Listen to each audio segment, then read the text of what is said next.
It covers 70% of the globe, but it remains the world's most valuable resource. In most of the United States, it is easy to take our safe, plentiful, and reliable water sources for granted. But what happens when this natural resource turns against us?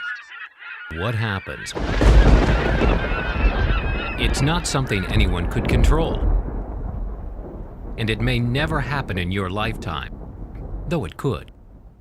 But some scientists have developed a scenario in which a titanic landslide of the western coast of Africa could trigger a tsunami that would race across the Atlantic Ocean in 9 hours and slam into Florida's east coast.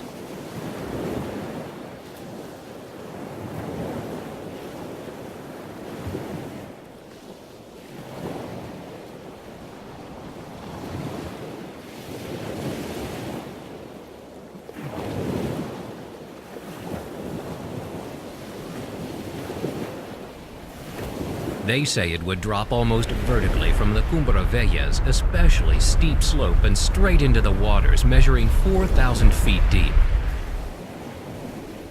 It is like dropping a vast quarry into the ocean from several hundred feet. The energy released would be equal to all the electricity consumed in the United States over 6 months. From there, the scenario plays out like a Hollywood disaster film. Within 2 minutes, a massive splash or water dome reaches 3,000 feet high. Within an hour, waves up to 300 feet sweep through the islands and crash along the African mainland. In 3 to 6 hours, a tsunami 300 miles long arcs across the Atlantic, hitting Spain and England with small waves. The north end of the arc brushes Newfoundland with 32-foot waves. The south end hits South America with 65-foot waves. At 9 hours, Florida faces a tsunami now parading in a dozen cycles or more. It likely would go several miles inland and result in trillions of dollars of damage.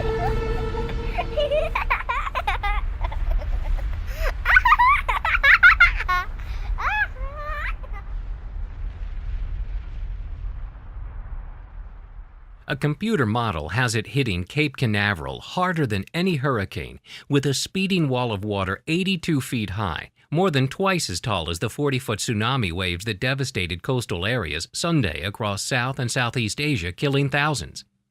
Geological evidence suggests that during a future eruption, Cumbravella volcano on the island of La Palma may experience a catastrophic failure of its west flank, dropping 150 to 500 cubic kilometers of rock into the sea.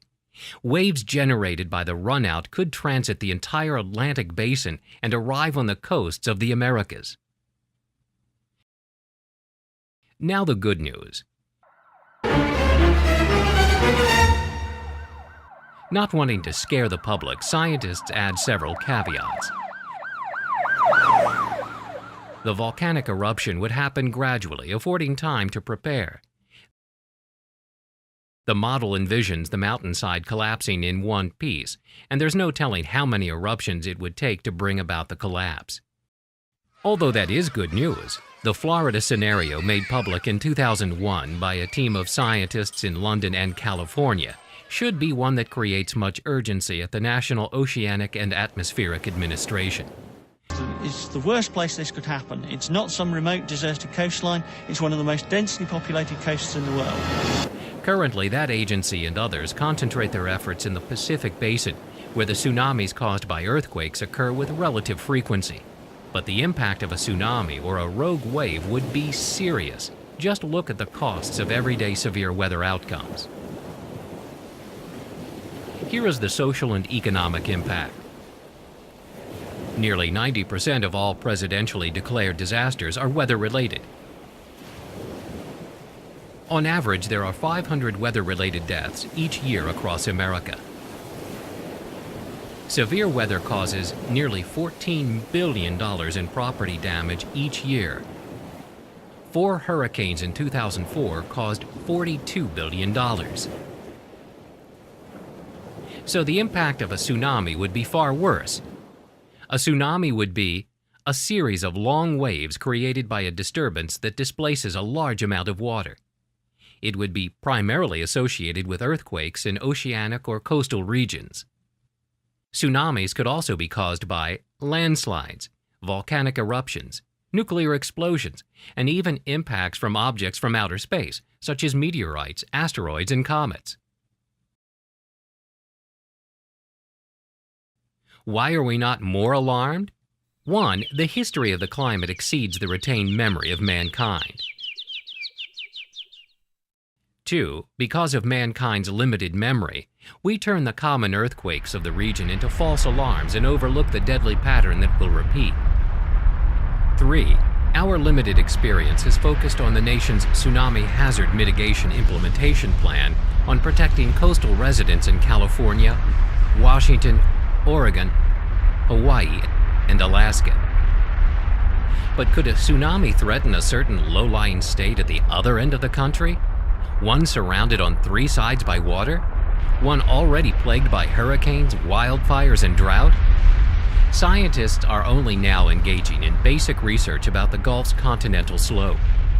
NOAA's responsibilities include notifying Americans about tsunamis from the east. But preparations are nowhere near the level of preparedness in the Pacific with its impressive system of stations and buoys monitoring seismic and wave activity thousands of miles from U.S. shores.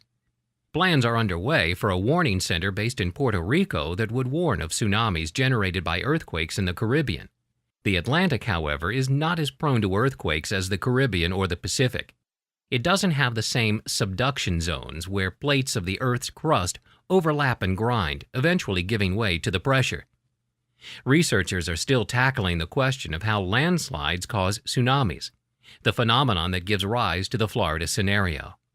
A very big event is exactly what scientists Simon Day and Stephen N. Ward envisioned with the potential collapse of the Cumbre Vella volcano. It's almost inconceivable how much damage this event will cause, and yet the general public knows absolutely nothing about it. These forces have almost unlimited power to cause utter destruction, and there's nothing that we can do to stop them. In the Canary Island chain off the western coast of Africa. Day works at the Benfield Grieg Hazard Research Center at University College in London. The center says it provides cutting-edge risk research for business, government, and international agencies. Ward, a research geophysicist at the University of California at Santa Cruz, applied Day's theories about the Cumbre Vella volcano to a computer model. Based on evidence of a dozen major volcanic collapses in the Canary Islands over millions of years, the scientists say the western flank of the Cumbre Vella is due to give way during a future volcanic eruption. The last 3 eruptions were in 1971, 1949, and 1712. The vast layers of volcanic ash collecting on the mountain are similar to roof shingles being piled high. They're not very stable. The scientists say the next eruption or 2 or 3 or 4 could trigger a massive collapse of the mountain's western flank. They estimate the falling chunk could be the size of a small island, perhaps 9 miles long and 9 miles wide. Are we ready for a tsunami? The United States is moving on several fronts toward a global tsunami warning system following the Asian catastrophe. A design is emerging from the State Department's Global Disaster Information Network, or GDIN, for protecting huge populations in coastal areas, and will be presented to the United Nations-sponsored World Conference on Disaster Reduction this month in Kobe, Japan. Senator Joe Lieberman, Democrat, Connecticut, is proposing legislation to have the National Oceanic and Atmospheric Administration establish a system of up to 50 buoy-based sensors throughout the Pacific, Indian and Atlantic Oceans, and the Caribbean Sea. The system would need the cooperation of other coastal nations. Even if Florida isn't hit by a tsunami, rogue waves have hit Florida and will continue to do so. So just how do rogue waves differ from tsunamis? Rogue waves are different than tsunamis, but the end result is similar. Rogue wave characteristics: unpredictable nature. Little is known about the formation. may be caused by regularly spaced ocean swells that are magnified by currents or the atmosphere. What can we do? If it is not a question of if but when, New Orleans should have taught us that the memory of nature is much deeper than that of mankind. Therefore, we must always prepare for the unexpected. At a federal level, we must create minimum standard community guidelines for adequate tsunami readiness, encourage consistency in educational materials and response, recognize communities that have adopted tsunami-ready guidelines, increased public awareness and understanding of the tsunami hazard. We will be judged by future generations by our actions today. The eyes of the future are looking back on us and praying that we do the right things.